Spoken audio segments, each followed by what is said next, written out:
Don't forget that. Welcome to Silvercrest Opportunity Okay, Fund. what a day it's been. We appreciate you guys being here. We'll kind of start off on a better note here. The running the risk of putting these out to the public. Obviously, it's getting some good views. Some competitors, whatever's going to log in at any given time. So we appreciate you guys viewing today. This is the live deal flow market. So let's just jump in. We'll talk about this deal that we were just talking about before we got ransacked here. If I could just, you got to turn sharing on. There we go. Cool. Okay. There are two people in the waiting room that I don't recognize the names and I don't want to let them in. What are the names?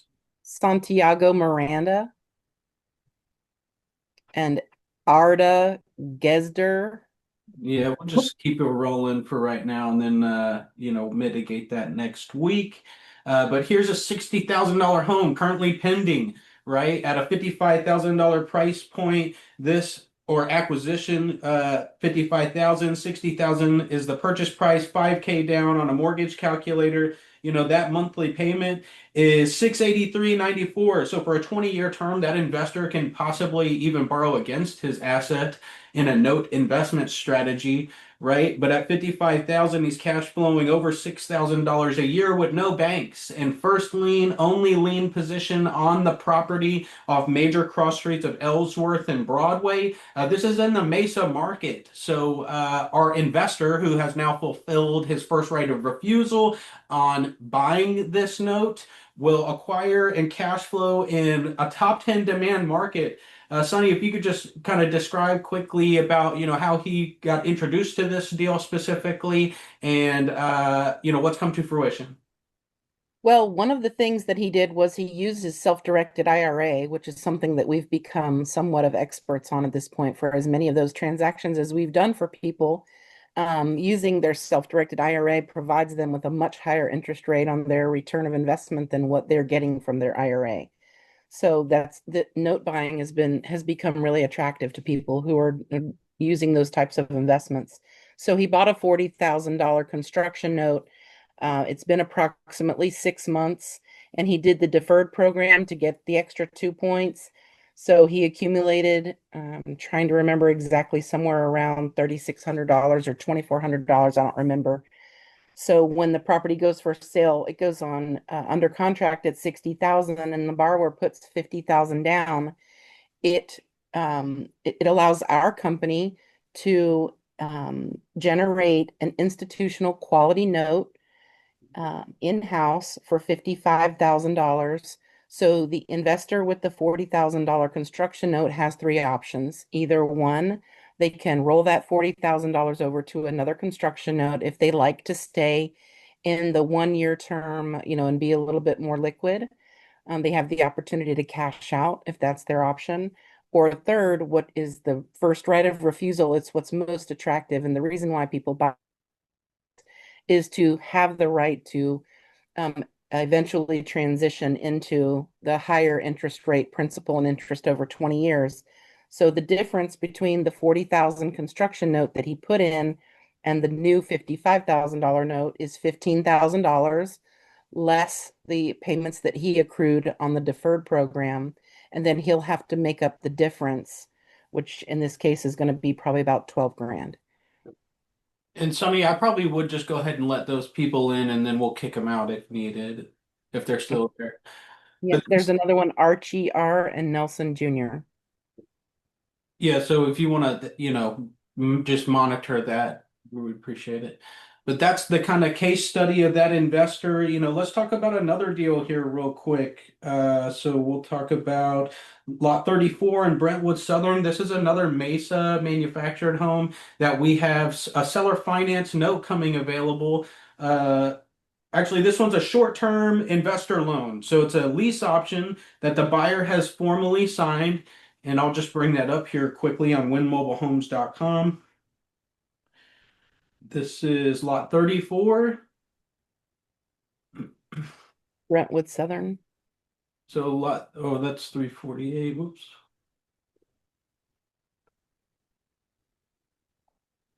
Let's see if it's on here.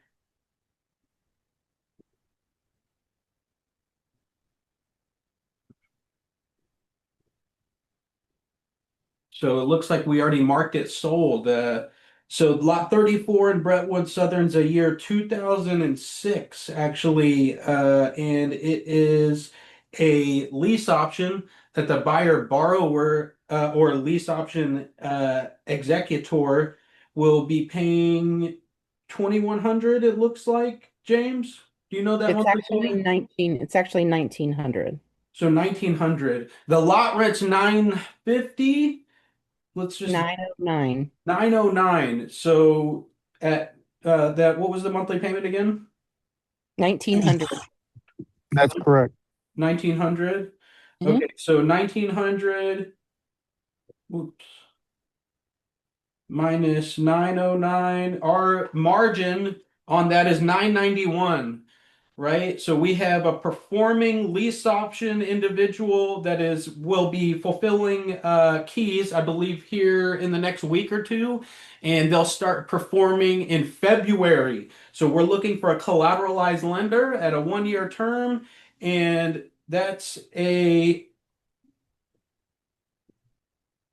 75% loan to value. We'll call it 80,000 for a first lien. For a 1-year term is $666 a month, right? And you cash flow in 30 days and you hit your cart to a qualified operator who's done over 350 transactions, raised more than $15 million in private capital, and fully turnkey operation. You know, Win Mobile Homes has 15 in rehab, 7 in sales, 5 in management, and me and James, my partner, and Jason here fulfilling our newer strategies outside Arizona. But you know, 666 bucks a month, 80,000 first lien on a performing collateral. It's a year 2006 manufactured home in a community that we've done over, I'd say, 2 million bucks in transactions. So, you know, very confident in a transaction like that. And if you're a What I really like about this one, with this being a lease, and this is the one I'm really promoting right now to investors, is that it is a 5-year lease. So there's a little bit of an extra point or two if you take it more long term than just the year. But the benefit to the investor is that Win is your borrower because we hold the lease. So there is no contingency upon a default of a borrower or anything like that for the investor. Yeah, so we stand behind the note, right? We own title currently. We'll hold title still through the transaction. They have a 5-year execution that they're signing. So it's a long-term lease to buy. So they'll be buying at a strike price. James, do you know that price point off the top of your head? What's your question? The price, they're Uh, actually going to be in a 20-year program. It was originally $90,000, I believe it was. So 90,000 bucks, you know, that's fair market value for a property like that. And Win Mobile Homes will stand behind that home. So you're hitching your cart through an investment loan to an investor, right? Without the implications of a Dodd-Frank compliance note. So, you know, if you're familiar with notes, you understand that verbiage. And if you're not, you know, I would refer you to the noteinvestoruniversity.com. Let's talk about another deal real quick on our primary model in manufactured housing. This is lot 69 in major cross streets of Kyrene and Baseline. Uh, is currently pending at 122.5. They have their second inspection after we've done our updates to their first inspection. They wanted to validate our work, and we're okay with that. So this home is currently pending 122.5. They are putting a potential down payment of 6K down. So 6,000 down. And I'm just doing this live on a mortgage calculator here. 122.5 with a $6,000 down payment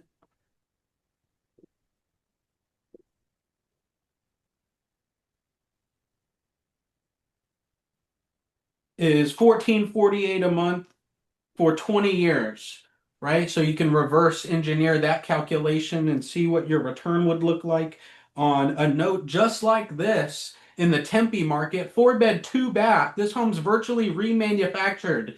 We did all new siding, T111, electrical, plumbing, the roof, you know, new AC, and the home's probably 1,400 square feet. So to find a 4-bedroom like this in the Tempe market is virtually non-existent at a price point like this that has turnkey, uh, finish on the property. So, all drywall. The home shows very well, and it's currently pending. So we'll be seeking a private investor that either wants to buy this whole note and take the full yield of that transaction and have the availability to potentially borrow against this asset if they raise private capital, or I could pledge that same note for a 1-year term, say at a double-digit interest rate. Say you're an IRA investor, so you have solo 401k money, or really just want an investment that has more liquidity. A 1-year term, provides you the comfortability and safety as same as getting a CD in the market, but you triple your rate of return. You put your money to work in a collateralized loan that's performing with a qualified operator. And in a 1-year term, we come back to the table and say, hey, congratulations, you've been getting your monthly distributions. Would you like to auto rollover on this note that we just saw before you? Or would you like to go liquid? Maybe you have a daughter going to college, or you want to take a big vacation. Hopefully you're not blowing investment capital like that. But hey, we're here to live a high net worth life, and that's sometimes people want to do that. So we want to provide you the comfortability to be able to do so. And with our marketing strategy through mobile mailbox money, we have the confidence in order to help you exit your position. Liquidity is rarely talked about in the market. A lot of people want to go after multifamily plays or, larger level equations that need institutional exit. These are positions 50 to 150,000 bucks. Every investor that takes himself seriously has that kind of capital or knows who to tap in order to arbitrage that relationship, which creates liquidity within the equation, right? That should provide you safety, security, as much security as a CD in the bank. Banks are having a tough time right now because of the balance sheets and the capital requirement of each position that they have, real confidence. So any of these notes actually here today could be absorbed into the fund. What's that? That's Silvercrest Opportunity Fund. It's our 506C Reg D offering, available for IRA, solo 401k, pending accreditation, which means $1 million in net worth, excluding your personal residence, or 200,000 a year in individual income, or 300,000 a year in singular. 200,000 individual, 300,000 with your spouse. So I've got Jason here today as well. Jason Roberts, Happy New Year. Merry Christmas to you. It's been a minute since we caught up. We're here on our first deal share of the year. And if you've been following the channel for the past year and a half, you know that our primary model is in manufactured housing, and that doesn't hit the certain flavor of appetite for certain investors. They're maybe told not to invest in manufactured housing. I don't know why. But this provides a potential avenue for the people that are scared to take a step into manufactured housing and are taught conventional real estate investment vehicle. So today we have Jason. Appreciate you being here today. We have some deals to share on second lien lending opportunities. These are for passive investors. A lot of people are told not to invest in second liens. Well, this is a little bit of a modified equation, right? We take on the brunt as the operator and pledge our note in order to garnish capital investment. And if any reason the note does go non-performing, we end up foreclosing on the property, paying out the investor using a fix and flip loan to additionally capitalize on those transactions. In other words, you're covered. You're covered by a lien position and a qualified operator that has probably a combined expertise of over 50 years in real estate investments. So Jason, appreciate you being here today. You want me to share my screen? Yeah, go ahead. So these loans are second liens that we are hypothecating, which means to pledge an asset in order to garnish capital investment at a 1-year term and a double-digit interest rate seen before you. All right, so the first one I'll go through is it's actually in South Carolina. I'm going to just show you the pictures real quick.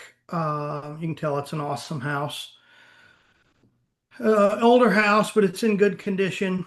I'll just scroll through that real quick and then run the numbers by you. Beautiful. But it's a nice house. It was remodeled, I think 5 years ago, something like that.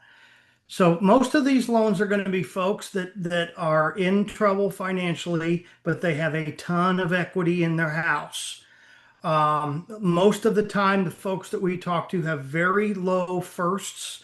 For the most part, I would say on average, they're probably around 4%, to be honest with you, on average.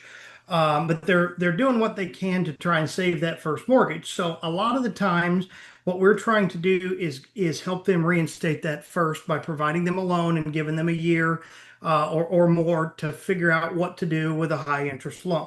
I'll leave all that up to Alden. But in this case, this property, I'll just show you the numbers. There's the pictures again, so you get the gist. It's a great looking house. Built in 78.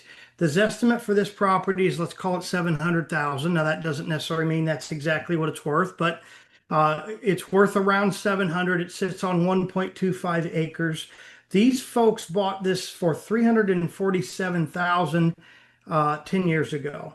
Right now they had some health issues and they're kind of back on track, but there is a concern about their income. So what we've worked out with them is there's a couple of different ways to work this with them. One, we sent them through underwriting and they're still trying to figure out from an income standpoint what they can do. If for whatever reason the underwriting will not approve their income for a traditional loan or for the second that we're doing, they have obviously agreed that they'll sell it. The balance on this loan is 270. So they have a ton of equity that they absolutely do not want to lose. So there's a couple of different things that we're going to do. And again, the interest rate on their first is 4.25. So they got a great interest rate on the first, or good. We see better, but 4.25% is definitely a good rate. They owe 270 on a house that's worth 700. We are not sure yet whether or not they can get approved through the underwriter. So they've got two choices. One, listen, if we can get you approved, well, they've got enough equity to do a high interest second, to give them time to figure out what to do to refinance into a cheaper second, or however they want to handle that. If they don't get approved, obviously they do not want this to go into foreclosure. So they've agreed to sell it. So what we could do in that case, if we need to, is pay off the first completely at a higher interest rate, and they understand that. Pay off the first, get rid of the foreclosure, and then put them in a position where they have some time to sell it. So those are the numbers on this specific property. I don't know, Alden, if you want to throw any numbers at them, but there's two scenarios in this specific case that are possibilities. Number one is the second lien opportunity. What's the capital they need to reinstate their mortgage? 55,000 55,000 before fees and everything. Yeah, so I think that's 65,000, right? They'll need, in order to do the transaction, they'll in exchange for the loan, they'll give us a collateral, right? Second lien on the property. It's risk mitigated as we're below 65% loan to value. At 65,000 for a 1-year term, paid monthly, interest only is 541 a month, right? 65,000 at a 3-year term is 650 a month. Is that right? Yeah. For a 3-year term, 650 a month, and we'll give you the hypothecated lien position. Or a 5-year term at 758.33, interest only. These calculations don't need to be on a mortgage calculator. You can do that just on your everyday calculator, play around with the interest rate, and you end up finding your return at the end of the day. So Jason, looks like you got another deal. Well, the second opportunity, right, is they pay off the first. So on that property, what's kind of the estimation of what they'll need? It was 4 or something. The first mortgage was 270, so we would end up loaning them, probably call it 300 on the other property that we were just talking about. We would end up loaning them, paying off the first, which is 270, and giving them a year at a higher interest, and they understand that. Giving them a year to basically get that property sold so that they cash out their equity. So we're not sure what's going to happen yet. Obviously, if they get approved through underwriting, then they're going to want to do the second because they want to keep the house and the equity. But worst case scenario, if that's not a possibility, they do not want to lose all their equity. So we'll provide them a first note at 12, 13%, probably something like that. Provide the first note, pay off the mortgage that's in default, and give them a year to figure it out.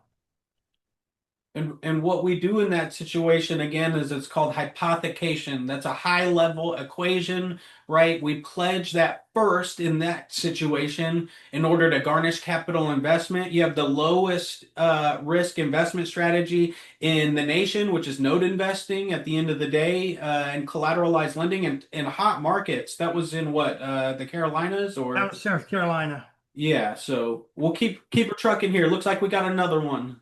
Yeah, this one is in North Carolina. So I'll just show you the picture real quick.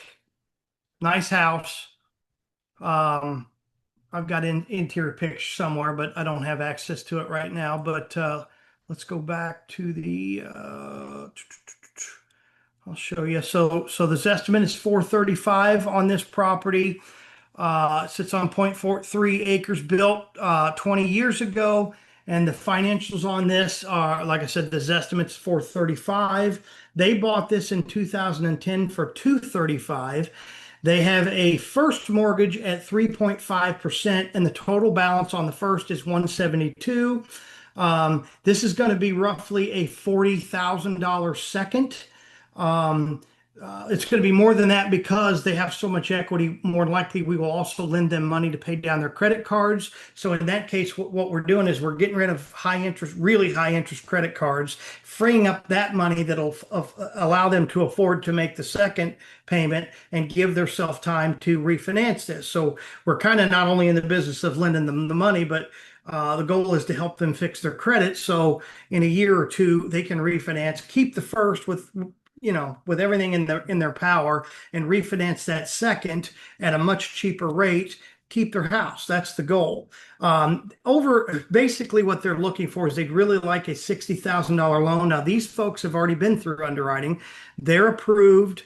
I think everything is done on this one. We've got all the paperwork. Underwriting, like I said, have approved it.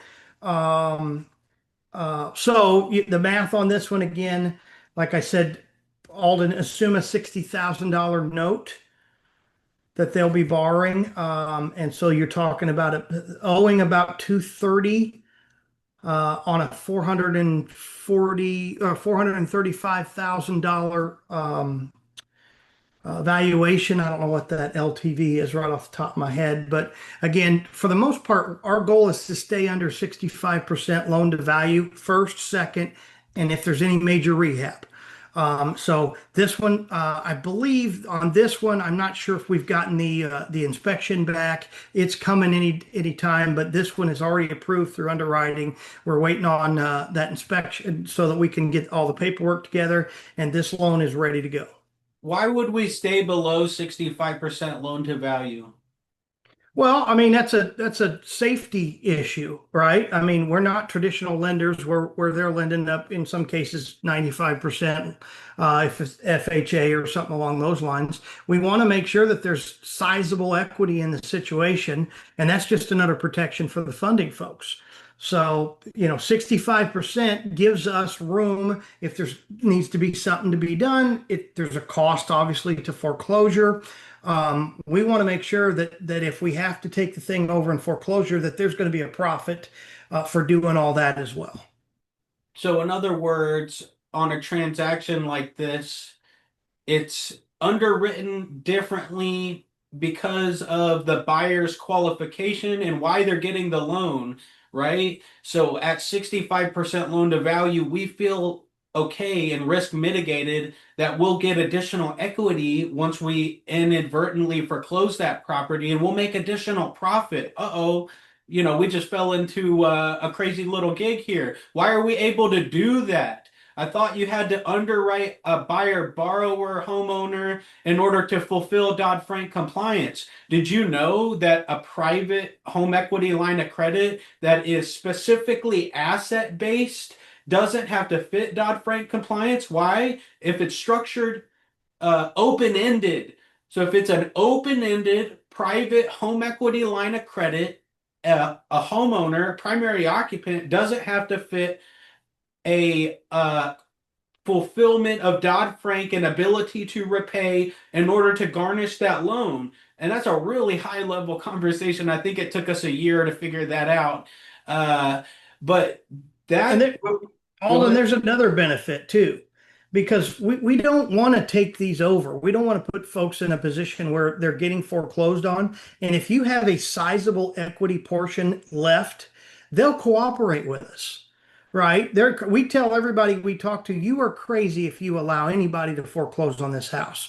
You're going to lose all of your equity. And at 65%, there's enough money left in there where they say, listen, I get it. Let's get the thing sold. So they work with us instead of fighting us, and we have to file, the foreclosure and spend 6 or 9 months going through that process. They understand, listen, if you go with us on this, because you can't keep it one way or another, you're losing it. You're going to lose it and lose every dollar in that house from an equity standpoint, or you're going to lose it, but you're going to walk away with some money. So it's another protection for us and our funding folks that just makes sense. So two kind of vehicles we brought to the table today, right? Full seller finance notes that are Dodd-Frank compliant, signed off by a licensed mortgage officer that get double underwritten in order to fulfill a bank quality position, right? As well as strictly second lien, 65% loan to value, risk mitigated on single family residents in markets such as the Carolinas, Texas. We're looking at Nevada and a couple other markets, right? That is literal gold out in the marketplace, right? To find loans and positions and interest bearing contracts like this in the nation, and we're just putting this stuff out for free. It could be mind boggling to many. So let's talk about this deal. Jason, what else you got for us today? This one's in Texas. I'll do one more. I got two if you want, but this one's in Texas. This is another one that is ready to go. It's been through underwriting. We have the appraisal, or maybe this is the one we don't have the appraisal back on yet. But all the appraisals, we'll have the appraisal or the inspection back, so we know what kind of repairs, if any, that these properties need. But the numbers on this is worth $339.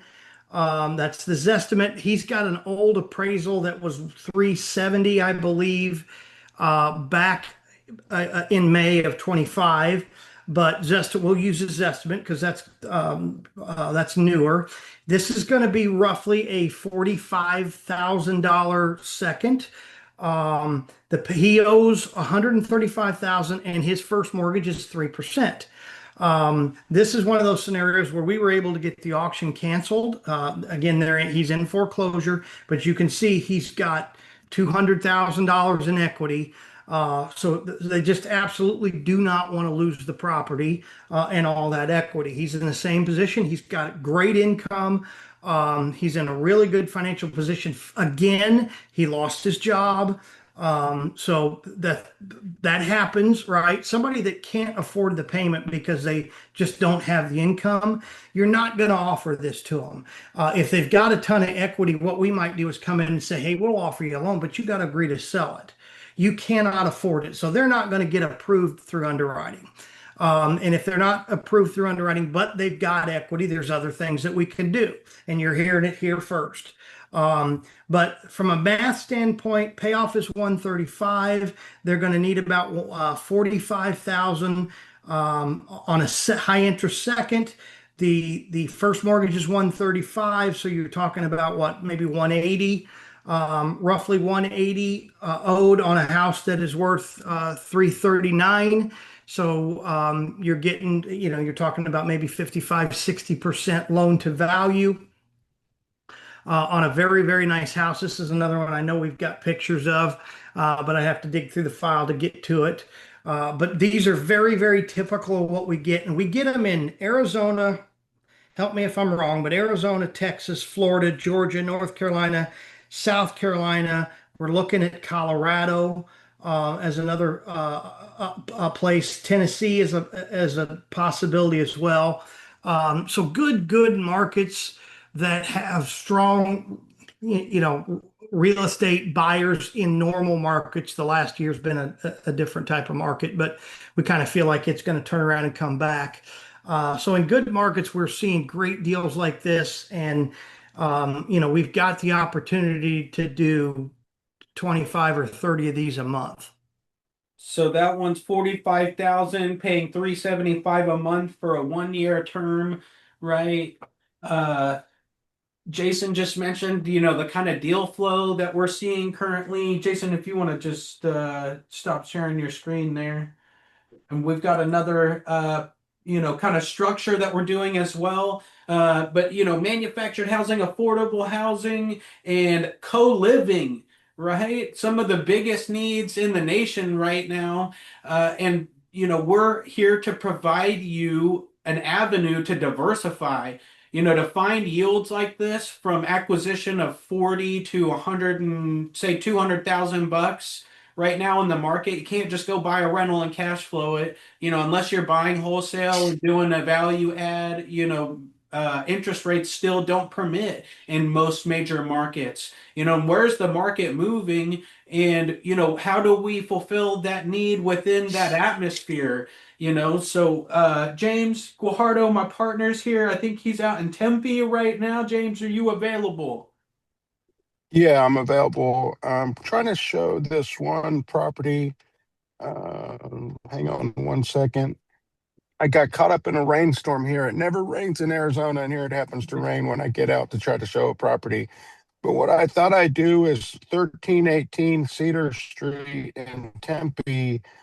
I need to pull that up onto the screen. Let me see if I can do it from my phone, or if somebody needs to. If Sonny, if you can pull that up. Do you want your The camera? Zillow link on that to give the. What's that? Do you want your camera on? No, I'm good for right now, just for a minute, because I'm just sitting in the car because it's raining so much out here. But 1318 Cedar Street, Tempe. If you'll pull the Zillow on that specific property, I got it. just to get, we'll have some candid conversation about this. The reason why we went after this property is it's actually only one light rail stop from ASU. The demand for co-living and rent by the room has really taken off across the country, and especially in Arizona. This currently happens to be a property. It's a 4-bedroom, 2-bath that we purchased. It had a casita in the backyard, and you'll see that, as well as a 2.5-car garage in the back that's under roof, detached from the house. So there's the casita, unfinished casita, that we're going to make into a studio, and keep going down.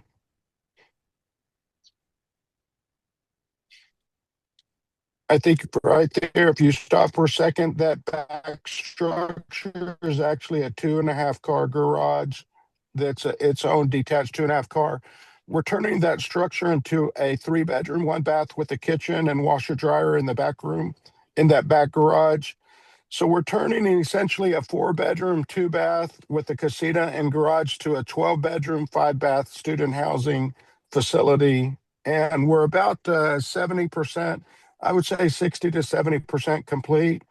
Let me see if I can hop out now. The rain's kind of slowed down. Thought I'd just kind of show you what's going on here real quick. Getting a The live cool look part at about this, projects. let me flip this around. The cool part about this is I'm standing outside of the house right now. We're at the end of a subdivision. There's brand new development that's going on. They just built a 3-story high rise right behind the house, a commercial. And look what's right across the street. I'm 100 feet away from the light rail. That light rail is one stop from ASU, and there'll be new commercial development right across the street there and right across the street right here. I'm going to enter to the side of the house just to kind of give you an idea of how far we've taken this. We happen to have a little side drive to the house. And the reason why we're showing this is we're trying the impact on co-living. So the cost for rentals and single family homes has gone up so much, excuse me, that there's becoming a big demand for co-living. So right now we're at sheetrock on the property. Here's the back side of the property. We've got some guys that are working here right now. Kind of raining. Here. So this house should be finished and open for co-living probably by March. Here's the casita. We're driving in and out right now. So for 12 So beds, from the picture, correct? It'll be 12 beds. yeah, it'll be a 12 bedroom. We're taking a 4-bedroom, 2-bath and making it a 12-bedroom, 5-bathroom home in the middle of all this rain. So just a quick visual. This main house actually went from a 4-bedroom to 8 bedrooms, 3 bathrooms. So it's just a quick little walk around to show we had to break the foundation, bring in more bathrooms. We tore out the kitchen. So it's all getting completely redone.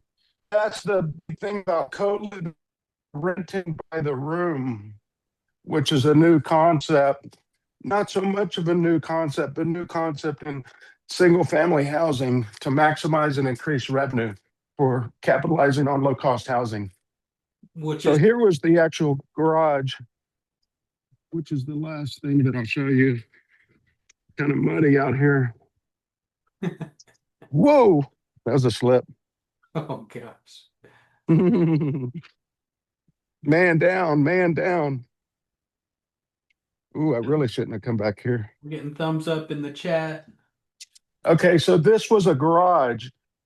And now the garage, we're making it a 3-bedroom. This is where the kitchen will be. So it's all been sheetrocked up. We're putting in central air and heat. So this garage is going to be finished out in the next 30 days. Tiles being ordered in the next 10 days. What's projected rent in each room? So we're thinking it's going to be on the low side is $900 a month, all bills paid, and it's going to go up to the studio right there will be like $1,300 a month. What's on one person would be staying in the studio. So that's like 11,000 or more in monthly rent on 12 rooms. What did we buy this property for? So if you look on the Zillow link, I think it'll show 565, I think it is.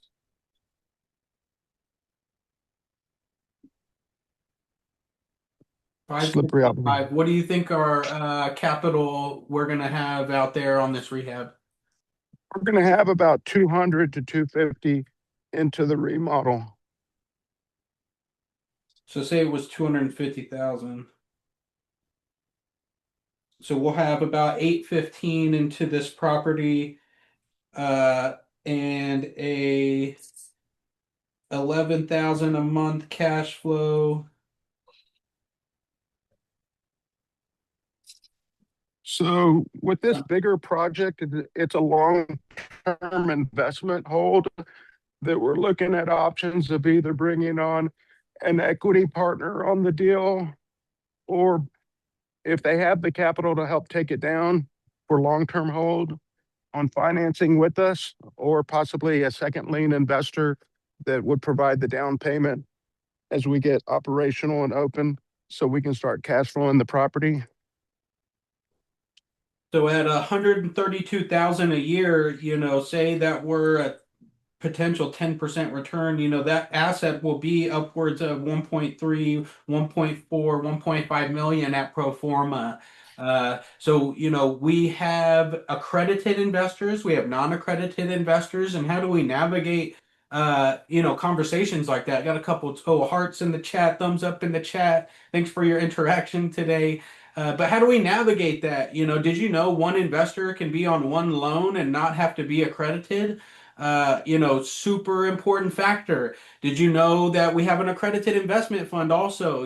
Both areas of execution available to you today.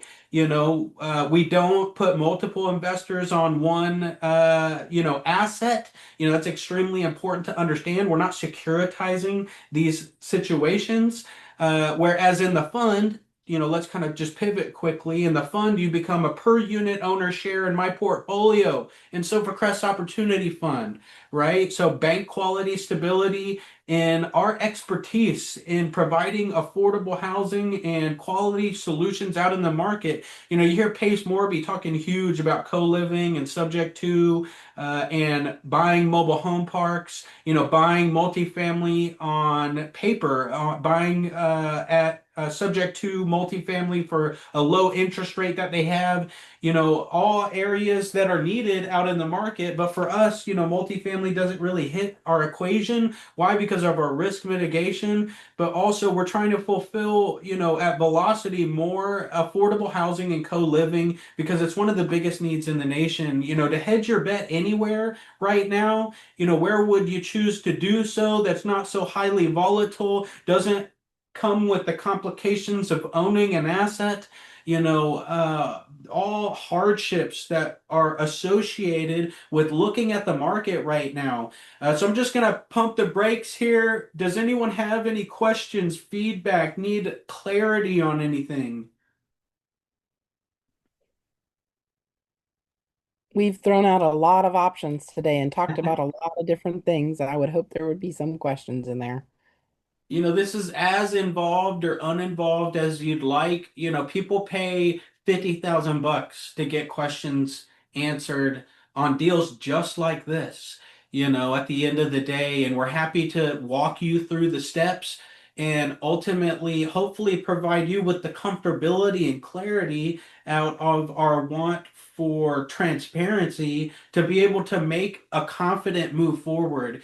There is risk in investment at the end of the day, but how do you, as a capital investor, take an educated risk, right? You have to take a risk, but how do you become educated in order to do so? Paid education is a great avenue. There's multiple resources like Arizona Real Estate Investors Association, which I think confidentially will probably be their main one of their main title sponsors this year, and that's coming up here on Monday. Here January 14th, I think it is. So that's at venue 8600. We'll have our booth. I got the cameras and lights and stuff out to ask questions and talk about the market. And that is at the booth Silvercrest Opportunity Fund. Or, you could get education at the noteinvestoruniversity.com to become a qualified note investor, and ultimately cure your analysis paralysis and actually do a deal, You can education. also log on to the mobile mailbox money site and enter the live chat, which I answer. It's not a bot or AI. You can ask me questions anytime on the chat if you prefer to do it in private. Yeah, so, all kinds of free resources we give on these masterminds, and I kind of named it as a mastermind, just to kind of people know what a mastermind is. But really, this is the family bank showing you the back office of what we do on a weekly basis, doing hundreds of transactions across the nation and possibly the vehicle in order to start performing in as little as a 30-day program.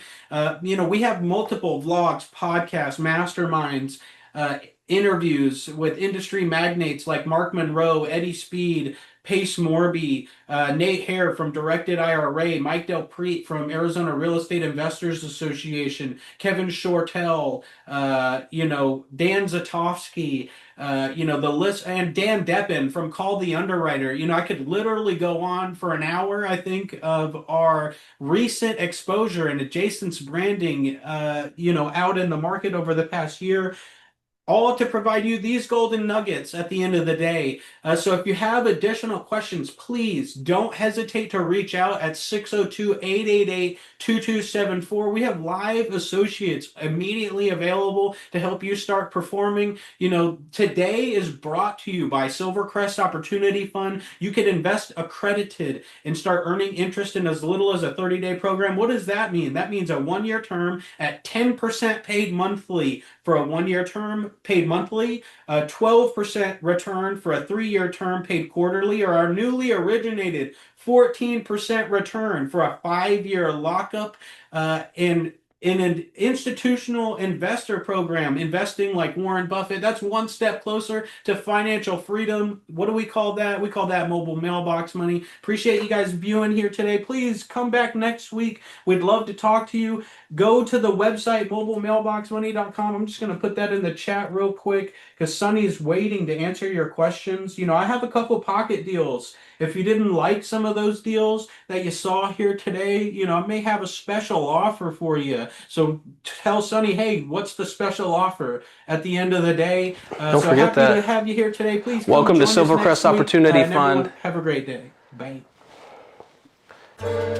Passive, really I think this massive, stable cash flow, lavish, about the finance for the masses, this 14% in manufactured housing. Really all the deals I've been doing is kind of hard to keep them counting. Not really, 10% for the year, it's clear that this the new wave. Little competition in my arena, need a house, man, you call Serena. Strategy so boring, didn't even mean to not remind them. There's another check right behind them, right behind them, right behind them. 10% passive.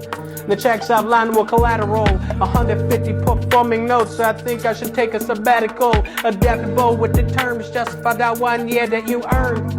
10% in bank quality notes that the market has you concerned. Accredited investors seeking stable returns. One thing I've learned, being burned, you gotta invest long term to move the worm into the urn. Turn the page, turn and earn. Earn the page, earn. Learn the way, earn. Earn the pay, earn the pay. Earn the pay, earn the pay. Passive. Really, I think this massive, stable cash flow, lavish, by the finance for the masses, this 14% in manufactured housing. Really, all the deals I've been doing is kind of hard to keep on counting. Not really.